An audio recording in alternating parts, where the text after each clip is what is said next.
Hi dear SSLC students, ನಮ್ಮ SRA Kannada tutorials YouTube ಚಾನಲ್ಗೆ ಸ್ವಾಗತ.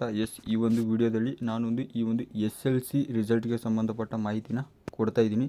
ಸೊ ಇದು ಒಂದು ಲೇಟೆಸ್ಟ್ ಅಪ್ಡೇಟ್. ಇದು ಈ SLC ರಿಸಲ್ಟ್ಗೆ ಒಂದು ರಿಲೇಟೆಡ್ ಆಗಿದೆ. ಇದು ಜಸ್ಟ್ ನಿನ್ನೆ ತಾನೇ ಬಂದಿರೋ ಒಂದು ಮಾಹಿತಿ. ಇದು ಆ್ಯಕ್ಚುಲಿ ನಿನ್ನೆನೇ ತಿಳಿಸ್ಬೇಕು ಅಂದ್ಕೊಂಡೆ, ಸೊ ತಿಳಿಸೋಕ್ಕಾಗಲಿಲ್ಲ. ಸೊ ಅದಕ್ಕೆ ಇವಾಗ ವೀಡಿಯೋ ಮಾಡಿ ಹಾಕ್ತಾಯಿದ್ದೀನಿ. ತುಂಬ ಇಂಪಾರ್ಟೆಂಟ್. SSLC ಸ್ಟೂಡೆಂಟ್ಸ್ ಎಲ್ಲರಿಗೂ ಶೇರ್ ಮಾಡಿ. ಒಂದು ಕನ್ಫರ್ಮ್ ಕ್ಲಾರಿಫೈ ಇಲ್ಲಿ ಸಿಕ್ಕಿದೆ. ರಿಸಲ್ಟ್ ಡೇಟು ಅಫಿಷಿಯಲಿ ಒಂದು ಅನೌನ್ಸ್ ಆದಂಗೆ ಇದೇ ಡೇಟ್ ಅಂತ ಒಂದು ಹೇಳೋ ಒಂದು ಟೈಮ್ ಇದು. ಸೊ ಇದೇ ಡೇಟ್ ಅಂತ ಒಂದು ಹೇಳ್ತೀನಿ, ಕರೆಕ್ಟಾಗಿ ನೀವು ಕೇಳಿಸ್ಕೊಳ್ಳಿ. ಅಫಿಷಿಯಲಿ ಇದು ಕನ್ಫರ್ಮ್ ಇದೇ ಡೇಟ್ಗೆ ಬರುತ್ತೆ ರಿಸಲ್ಟು. ಬರಲಿನಾರ ಬೇಕಾದ್ರೆ ಆಮೇಲೆ ನನಗೆ ತಿಳಿಸಿ. ಅದಕ್ಕೂ ಮುನ್ನ ಯಾರ್ಯಾರು ನಮ್ಮ ಚಾನಲ್ನ ಸಬ್ಸ್ಕ್ರೈಬ್ ಮಾಡ್ಕೊಂಡಿಲ್ಲ ಇಮ್ಮಿಡಿಯೇಟ್ಲಿ ಸಬ್ಸ್ಕ್ರೈಬ್ ಮಾಡ್ಕೊಳ್ಳಿ. ಯಾಕಂದರೆ ಈ ಒಂದು SLC ಮುಗಿದ ಮೇಲೆ ನಿಮ್ಮ ಒಂದು ಫಸ್ಟ್ PUC ಕ್ಲಾಸಸ್ ನಾವು ಸ್ಟಾರ್ಟ್ ಮಾಡ್ತೀವಿ. ಸೊ ಅದಕ್ಕಾಗಿ ಇಮ್ಮಿಡಿಯೇಟ್ಲಿ ಸಬ್ಸ್ಕ್ರೈಬ್ ಮಾಡ್ಕೊಂಡಿರಿ. ಇವಾಗ ನೋಡಿ ಅಫಿಷಿಯಲಿ ಒಂದು ಡೇಟ್ಸ್ನ ನಾನು ಹೇಳ್ತೀನಿ, ಒಂದು ವೈಟ್ ಹಾಳೆ ತೊಗೊಂಡು.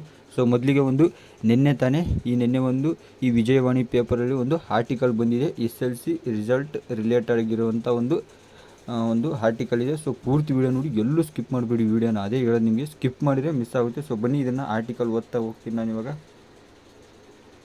ನೋಡಿ, ಮೇ ಮೊದಲ ವಾರ SLC ಫಲಿತಾಂಶ. ಸೊ ಇದು ಹೇಳ್ದಂಗೆ ಕರೆಕ್ಟು ಮೇ ಮೊದಲನೇ ವಾರನೇ ಒಂದು ರಿಸಲ್ಟ್ ಬರುತ್ತೆ. ಸೊ ಇನ್ನು ಅದಕ್ಕೆ ಚೇಂಜ್ ಆಗೋ ಚಾನ್ಸಸ್ಸೇ ಇಲ್ಲ. ಅದ್ರ ಬಗ್ಗೆ ಸಂಪೂರ್ಣ ಮಾಹಿತಿನ ನಾನು ಒದಗಿಸ್ತೀನಿ ಬನ್ನಿದ್ರಲ್ಲಿ ಇವಾಗ. ಅದಕ್ಕೆ ಎಲ್ಲೂ ಸ್ಕಿಪ್ ಮಾಡಬೇಡಿ. ಒಂದು ವೈಟ್ ಹಾಳೆ ತೊಗೊಂಡು ವಿತ್ ಪ್ರೂಫು ಕೊಡ್ತೀನಿ ನಿಮಗೆ. ನೋಡಿ, ಒಂದು ಬೆಂಗಳೂರು SLC ಪರೀಕ್ಷೆ 1ರ ಫಲಿತಾಂಶ ಮೇ ಮೊದಲ ವಾರ ಪ್ರಕಟವಾಗುವ ಸಾಧ್ಯತೆ ಇದೆ. ಸಾಧ್ಯತೆಯನ್ನು ಒಂದು 100% ಶೋರ್ ಇದೆ. ಸೊ ಟೆನ್ಷನ್ ಬಿಟ್ಟಾಕಿ. ನಾನು ಮಾಹಿತಿ ಕೊಡ್ತೀನಿ ನೋಡಿ ನಿಮಗೆ. ನೋಡಿ, ಉತ್ತರ ಪತ್ರಿಕೆಗಳ ಮೌಲ್ಯಮಾಪನ ಕಾರ್ಯ ಇನ್ನೂ ಪೂರ್ಣಗೊಳ್ಳದ ಕಾರಣ ತಿಂಗಳಾಂತ್ಯಕ್ಕೆ ಫಲಿತಾಂಶ ಪ್ರಕಟವಾಗುವ ಸಾಧ್ಯತೆ ಇಲ್ಲ. ಸೊ ಒಂದು ಡೇಟ್ ಹೇಳಿದರು ಎಲ್ಲರೂ, 29 ಏಪ್ರಿಲ್ 29ಕ್ಕೆ. ಸೊ ಅಲ್ಲಿ ಕನ್ಫರ್ಮ್ ಆಗಿ ನಾನು ನಿನ್ನೆ ವೀಡಿಯೋ ಮಾಡಿ ಹೇಳಿದ್ದೀನಿ ನಿಮಗೆ.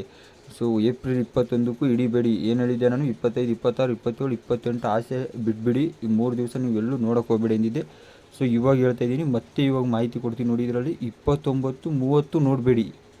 ಸೊ ಈ ಕನ್ಫರ್ಮ್ ಆಗಿಬಿಡಿ, ಏಪ್ರಿಲ್ ಮಂತಲ್ಲಿ ಈ ಒಂದು ಎಕ್ಸಾಮ್ ಇರೋಕ್ಕೆ ಈ ರಿಸಲ್ಟ್ ಬರೋಕ್ಕೆ ಸಾಧ್ಯನೇ ಇಲ್ಲ. ಸೊ ಇಲ್ಲಿ ನೀವೊಂದು ಕನ್ಫರ್ಮ್ ಆಗಿ ಒಂದು 100% ಕನ್ಫರ್ಮ್. ಈ ಒಂದು ಏಪ್ರಿಲ್ ನೋಡಿ, ಏಪ್ರಿಲಲ್ಲಿ ರಿಸಲ್ಟ್ ಬರೋಕ್ಕೆ ಸಾಧ್ಯನೇ ಇಲ್ಲ. 100ರಲ್ಲಿ 200% ಸಾಧ್ಯ ಇಲ್ಲ. ಸೊ ನೋಡಿ, ಇನ್ನೂ ವ್ಯಾಲ್ಯುವೇಷನ್ ಇನ್ನೂ ಒಂದು 2-3 ಪೇಪರ್ ಬೇರೆ ಉಳಿದಿವೆ. ಸೊ ಇವು ಮಾಮೂಲಿ ಸಬ್ಜೆಕ್ಟ್ ಆಗಿವೆ. ಹೊಸ ಸಬ್ಜೆಕ್ಟ್ ಮಾತ್ರ ಉಳಿದಿರೋದು. ಸೊ ಕಾರಣಾಂತರ ಫಲಿತಾಂಶ ಪ್ರಕಟವಾಗುವ ಸಾಧ್ಯತೆ ಇಲ್ಲ ಎಂದು ತಿಳಿದು ಬಂದಿದೆ. ಸೊ ಸಾಧ್ಯತೆ ಏನಿಲ್ಲ, ಕನ್ಫರ್ಮ್ ಆಗಿ ಬರೋಲ್ಲ. ಅದು ಕನ್ಫರ್ಮ್. ಏಪ್ರಿಲ್ 15ರಂದು ಮೌಲ್ಯಮಾಪನ ಆರಂಭವಾಗಿದೆ. 20% 30 ಪತ್ರಿಕೆಗಳ ಮೌಲ್ಯಮಾಪನ ಬಾಕಿ ಇದೆ. ಏಪ್ರಿಲ್ 26ರಂದು ಲೋಕಸಭಾ ಚುನಾವಣೆ ಕಾರಣ ಮೌಲ್ಯಮಾಪಕರಿಗೆ ರಜೆ ನೀಡಲಾಗಿದೆ. ಸೊ ಆ್ಯಕ್ಚುಲಿ ಮುಗಿದೋಗಿರೋದು ಈ ಒಂದು ಎಲೆಕ್ಷನ್ನಿಂದ ಸ್ವಲ್ಪ ಆ ಒಂದು 20-30 ಪೇಪರ್ ಅಷ್ಟೇ ಉಳಿದಿರೋದು. ಸೊ ಆಲ್ಮೋಸ್ಟ್ 99% ಆಗಿದೆ ವ್ಯಾಲ್ಯುವೇಷನು. ಸೊ ಓನ್ಲಿ 1% ಅಂದರೆ ಒಂದು 20-30 ಪೇಪರ್ಸ್ ಮಾತ್ರ ಉಳಿದಿರೋದು ವ್ಯಾಲ್ಯುವೇಷನ್ಗೆ.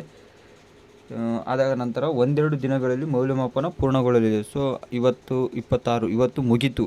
ಅದು ಉಳಿದಿರೋ ಒಂದು 20-30 ಪೇಪರು ಮುಗೀತು. ಸೊ ಒಂದು ಪೇಪರ್ ಬಾಕಿ ಇದ್ರೂ ಒಂದು ವ್ಯಾಲ್ಯುವೇಷನ್ ಮಾಡಬೇಕಾಗುತ್ತೆ. ಸೊ ಅದಕ್ಕಾಗಿ 20-30 ಪೇಪರ್ ಇತ್ತಲ್ಲ, ಸೊ ಅದು ಮುಗಿದಿದೆ. ಸೊ ಇವಾಗ ಅವರು ಎಲ್ಲ ಕಂಪ್ಯೂಟ್ರಿಗೂ ಇಮಿಡಿಯೇಟ್ಲಿ ಅಲ್ಲೇ ಇವಾಗ ಒಂದು ಪ್ರೊಸೆಸ್ ಬಂದಿದೆ ನೋಡಿ SLCಗೆ ಸಂಬಂಧಪಟ್ಟಂತೆ. ಏನಂದರೆ ಇವಾಗ ಅಲ್ಲೇ ಅವರು ಒಂದು ಮಾರ್ಕ್ಸ್ನ ಹಂಗೆ ಕಂಪ್ಯೂಟ್ರಿಗೆ ಎಂಟ್ರಿ ಮಾಡ್ತಾರೆ, ಡೇಟಾ ಎಂಟ್ರಿನ ಮಾಡಿಬಿಡ್ತಾರೆ. ಆಮೇಲೆ ಲಾಸ್ಟಲ್ಲಿ ಇದೆಲ್ಲ ಆದಮೇಲೆ ಒಂದು ದಿವಸ ಕ್ರಾಸ್ ವೆರಿಫಿಕೇಷನ್ ಆಗುತ್ತೆ. ಸೊ ನೆನ್ಪಿಟ್ಕೊಳ್ಳಿ, ಕ್ರಾಸ್ ವೆರಿಫಿಕೇಷನ್ ಆಗುತ್ತೆ. ಮತ್ತು ಎಲ್ಲರೂ ಒಂದು ಸತಿ ಅಬ್ಸರ್ವ್ ಮಾಡ್ತಾರೆ, ಎಲ್ಲ ಕರೆಕ್ಟ್ ಆಗಿದೆಯಾ. ಫೈನಲಿ ಅವರು ರೆಡಿ ಆಗ್ತಾರೆ. ಸೊ ಎಲೆಕ್ಷನ್ಗೋಸ್ಕರ ಸ್ವಲ್ಪ ಮುಂಚೆ ಆಗಿದೆ. ಇಲ್ಲಿ ನೋಡಿ, ಮಂಜುಶ್ರೀ ಅಂದರೆ ಈ ಒಂದು ಕರ್ನಾಟಕ ಶಾಲಾ ಪರೀಕ್ಷಾ ಮತ್ತು ಮೌಲ್ಯ ನಿರ್ಣಯ ಮಂಡಳಿಯ ಅಧ್ಯಕ್ಷರಾಗಿರುವಂಥ ಮಂಜುಶ್ರೀ ಅವರು ಈ ಮಾಹಿತಿನ ಕೊಟ್ಟಿದ್ದಾರೆ. ಸೊ ಬನ್ನಿ, ಒಂದು ವೈಟ್ ಹಾಳೆ ತೊಗೊಂಡು ಇನ್ನೂ ನಿಮಗೆ ಕ್ಲಾರಿಫೈ 100ರಲ್ಲಿ 200% ಕ್ಲಾರಿಫೈ ಕೊಡ್ತೀನಿ ಇದೇ ಡೇಟ್ ಅಂತ. ನೋಡಿ, ಇಲ್ಲಿ 100ರಲ್ಲಿ 200% ಕೊಡ್ತೀನಿ ಇದೇ ಡೇಟ್ ಅಂತ. ಸೊ ಕರೆಕ್ಟಾಗಿ ನೋಡಿ, ಎಲ್ಲೂ ಸ್ಕಿಪ್ ಅಂತೂ ಮಾಡೋಕ್ಕೆ ಹೋಗ್ಬಿಡಿ. ನೋಡಿ, ನಾನು ಮುಂಚೆನೇ ಹೇಳಿದ್ದೆ, ಒಂದು ನಿನ್ನೆ ಅಂದರೆ 25ನೇ ತಾರೀಕಿಂದ 25, 26, 27, 28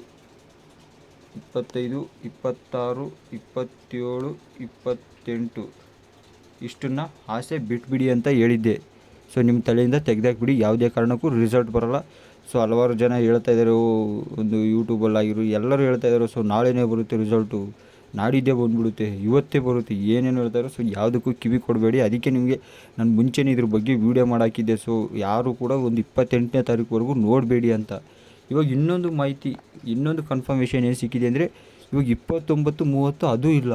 ಸೊ ಅರ್ಥ ಮಾಡ್ಕೊಂಬಿಡಿ. ಇಲ್ಲಿಗೆ ನೋಡಿ, 26 ಇವತ್ತಿಲ್ಲ, 27 ಇಲ್ಲ, 28 ಇಲ್ಲ, 29 ಇಲ್ಲ, 30 ಇಲ್ಲ. ಸೊ ಈ ಮಂತು ಪೂರ್ತಿ ರಿಸಲ್ಟ್ ಬರೋಕ್ಕೆ ಸಾಧ್ಯನೇ ಇಲ್ಲ. ಇಲ್ಲಿ ಒಂದು ಅಫಿಷಿಯಲಿ ಕ್ಲಾರಿಫೈ ಆಗಿ ನೀವು 30ನೇ ತಾರೀಕುವರೆಗೂ ನೀವು ಚಿಂತೆನ ಬಿಟ್ಬಿಡಿ. ಸೊ ಇವತ್ತಿನ್ನು 26, ಇನ್ನೂ 4 ದಿವಸ ಇದೆ. ಸೊ ದಯವಿಟ್ಟು ಎಲ್ಲೂ ನೀವು ಅದು ಬರುತ್ತೆ ಇಲ್ಲಿ ಬರುತ್ತೆ ಎಲ್ಲೂ ನೋಡೋಕೆ ಹೋಗ್ಬಿಡಿ. ನನ್ನ ಸಬ್ಸ್ಕ್ರೈಬ್ ಆಗಿದ್ರೆ ಅಂದರೆ ನೀವು ದಯವಿಟ್ಟು ಎಲ್ಲೂ ನೋಡಿಬಿಡಿ. ಸೊ ನಿಮ್ಮ ಫ್ರೆಂಡ್ಸ್ಗೂ ಶೇರ್ ಮಾಡಿ. ಅದಕ್ಕೆ ಹೇಳ್ತಿದ್ದೀನಿ ನಾನು, 30ನೇ ತಾರೀಕುವರೆಗೂ ಯಾವುದೇ ಒಂದು ರಿಸಲ್ಟ್ ಬರೋಕ್ಕೆ ಸಾಧ್ಯನೇ ಇಲ್ಲ. ಸೊ ಇವಾಗ ಅಫಿಷಿಯಲಿ ಇರುವಂಥ ನಾನು ಡೇಟ್ ಕೊಡ್ತೀನಿ, ಇವಾಗ ಅವೇ ಡೇಟ್ಗೆ ರಿಸಲ್ಟ್ ಬಂದೇ ಬರುತ್ತೆ. ಸೊ ನನ್ನ ಸಬ್ಸ್ಕ್ರೈಬರ್ಸ್ ದಯವಿಟ್ಟು ಅರ್ಥ ಮಾಡ್ಕೊಳ್ಳಿ, ಯಾರ್ಯಾರು ಒಂದು 10th ರಿಸಲ್ಟ್ ಕಾಯ್ತಾ ಇದ್ದೀರಾ. ಸೊ ದಯವಿಟ್ಟು 30ನೇ ತಾರೀಕುವರೆಗೂ ಎಲ್ಲೂ ನೋಡಬೇಡಿ ನೀವು. ನೋಡಿ, ಇವಾಗ ನಾನೊಂದು ಅಫಿಷಿಯಲ್ ಆಗಿರೋಂಥ ಒಂದು ಡೇಟ್ಸ್ನ ಹೇಳ್ತೀನಿ. ಸೊ ಅವು ಕನ್ಫರ್ಮ್ ಶಿಕ್ಷಣ ಇಲಾಖೆಯಿಂದ ಅವೇ ಡೇಟ್ಸು ಬರುತ್ತೆ.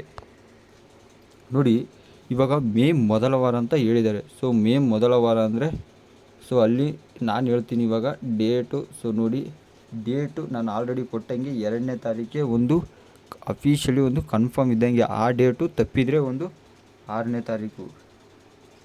ಸೊ ಇವೆರಡು ಡೇಟಲ್ಲಿ ಕನ್ಫರ್ಮ್ ಬರುತ್ತೆ. ಸೊ ಮೇ 1ನೇ ತಾರೀಕು ಬರೋದು ತುಂಬ ಡೌಟ್ಸ್ ಇದೆ, ಸ್ವಲ್ಪ ಹೋಪ್ ಇಟ್ಕೊಳ್ಳೋಣ. ಮೇ 2 ಮತ್ತು ಮೇ 6 ಅಂತೂ ಒಂದು ಕನ್ಫರ್ಮ್. ಮೇ 2ಕ್ಕೆ ಬರಲಿಲ್ಲ ಅಂದರೆ ಮೇ 6 ಅದು ಕಟ್ಟಿಟ್ಟ ಬುತ್ತಿನೇ ಅದು. ಸೊ ನೆನ್ಪಿಟ್ಕೊಳ್ಳಿ ನೀವು. ಯಾಕಂದರೆ ಇನ್ನೊಂದು ರೀಸನ್ನು ಕೊಡ್ತೀನಿ ಇದಕ್ಕೆ. ಮೇ 7ಕ್ಕೆ ಒಂದು ನಾರ್ತ್ ಕರ್ನಾಟಕ MP ಎಲೆಕ್ಷನ್ ನಡೆಯುತ್ತೆ. ಸೊ ಇವತ್ತು ಅಂದರೆ ಒಂದು ಏಪ್ರಿಲ್ 26ಕ್ಕೆ ಒಂದು ಈ ದಕ್ಷಿಣ ಕರ್ನಾಟಕ ಅಂದರೆ ಸೌತ್ ಕರ್ನಾಟಕದ್ದಾಯಿತು. ಇವಾಗ ನೆಕ್ಸ್ಟು ನಾರ್ತ್ ಕರ್ನಾಟಕ 2 ಹಂತದಿಗೆ ಒಂದು ಈ ಎಲೆಕ್ಷನ್ಗಳು ನಡೆಯುತ್ತೆ. ಸೊ 7ನೇ ತಾರೀಕು ಉತ್ತರ ಕರ್ನಾಟಕದಲ್ಲಿ ಎಲೆಕ್ಷನ್ ಇದೆ. ಸೊ ಅದಕ್ಕಾಗಿ ಈ 1ನೇ ತಾರೀಕಿಂದ ಈ ಒಂದು 6ನೇ ತಾರೀಕು ಒಳಗಡೆ ರಿಸಲ್ಟು 100% ಶೋರ್ ಇದೆ. ಸೊ ನೀವು ಅಲ್ಲಿ ಗಂಟ ಯಾವ ವೀಡಿಯೋ ನೋಡಬೇಡಿ, 30 ಗಂಟ ಆ ಕಡೆ 1ನೇ ತಾರೀಕಿಂದ ನೀವು ತಲೆ ಕೆಡಿಸ್ಕೊಳ್ಳಿ. ಆ 1ನೇ ತಾರೀಕಿಂದ 6ನೇ ತಾರೀಕು ಒಳಗಡೆ ಯಾವುದ್ರ ರಿಸಲ್ಟ್ ಬರುತ್ತೆ ಅಂತ ಕೇಳೋದಾದರೆ ನಾನು ಹೇಳ್ತಾ ಇದ್ದೀನಿ, ಈ 2ನೇ ತಾರೀಕು ತಪ್ಪಿದರೆ ಒಂದು 6ನೇ ತಾರೀಕು ಅಫಿಷಿಯಲ್ ಕನ್ಫರ್ಮೇಷನ್ ಇದೆ. ಸೊ ದಯವಿಟ್ಟು ಪೂರ್ತಿ ವೀಡಿಯೋ ನೋಡಿದರೆ ನಿಮ್ಮ ಎಲ್ಲ ಫ್ರೆಂಡ್ಸ್ಗೂ ಶೇರ್ ಮಾಡಿ. ಎಷ್ಟೋ ಜನ ಗೊಂದಲದಲ್ಲಿದ್ದಾರೆ, ಅವತ್ತು ಬರುತ್ತೆ ಅಂತ. ಸೊ ದಯವಿಟ್ಟು ಯಾವುದೇ ಗೊಂದಲ ಬೇಡ. ಮತ್ತು ಏನೇ ಡೌಟ್ಸ್ ಇದ್ದರೂ ನನಗೆ ಕಮೆಂಟ್ ಮಾಡಿ ತಿಳಿಸಿ. ಸೊ ಇನ್ನು ಹಲವಾರು ಸ್ಟೂಡೆಂಟ್ಸ್ ಸರ್ ನನಗೆ ಒಂದು 25 ಮಾರ್ಕ್ಸ್ ಬಂದಿದೆ, 24 ಮಾರ್ಕ್ಸ್ ಬಂದಿದೆ, 27 ಬಂದಿದೆ, ಸೊ ಪಾಸ್ ಮಾಡ್ತಾರಾ ಅಂತ ಈ ಥರ ಎಲ್ಲ ಡೌಟ್ಸ್ ಇತ್ತು. ಸೊ ಒಂದು 5ರಿಂದ 10 ಕ್ವೆಶನ್ಸ್ನ ತೊಗೊಂಡಿದ್ದೀನಿ. ಅದ್ರ ಸಂಬಂಧ ವೀಡಿಯೋ ನಾಳೆ ಕನ್ಫರ್ಮ್ ಆಗಿ ಬರುತ್ತೆ. ಸೊ ಹೆಂಗೆ ಯಾವ ಥರ ವ್ಯಾಲ್ಯೂಯೇಷನ್ ಆಗಿದೆ, ಹೆಂಗೆ ಕೊಡ್ತಾರೆ ಮಾರ್ಕ್ಸ್ನ, 1ರಿಂದ 1ಕ್ಕೆ ಹಾಕೊಂತಾರ, ಅದೆಲ್ಲನೂ ನಾಳೆ ಮಾಹಿತಿ ಕೊಡ್ತೀನಿ. ಸೊ ಏನೇ ಡೌಟ್ಸ್ ಇದ್ದರೂ ಕಮೆಂಟ್ ಮಾಡಿ ತಿಳಿಸಿ. ಮುಂದಿನ ವೀಡಿಯೋದಲ್ಲಿ ಸಿಗ್ತೀನಿ. Thank you for watching. ನಿಮ್ಮೆಲ್ಲ ಸ್ನೇಹಿತರು ಶೇರ್ ಮಾಡಿ, ಸಬ್ಸ್ಕ್ರೈಬ್ ಆಗೋದು ಮಾತ್ರ ಮರಿಬೇಡಿ. ಹೇಳಿದ್ನಲ್ಲ 2ನೇ ತಾರೀಕು 6ನೇ ತಾರೀಕಿಗೆ ನೆನ್ಪಿಟ್ಕೊಳ್ಳಿ. ಇನ್ನೇನು ಎಕ್ಸ್ಟ್ರಾ ನೋಡೋಕ್ಕೆ ಹೋಗಬೇಡಿ. ಏನೇ ಡೌಟ್ ಇದ್ದರೂ ನನಗೆ ಕಮೆಂಟ್ ಮಾಡಿ ಇಮಿಡಿಯೇಟ್ಲಿ ತಿಳಿಸಿ. ನಾನು ಅದಕ್ಕೆ ಸಂಬಂಧಪಟ್ಟ ವೀಡಿಯೋ ಮಾಡ್ತೀನಿ. Yes, once again thank you.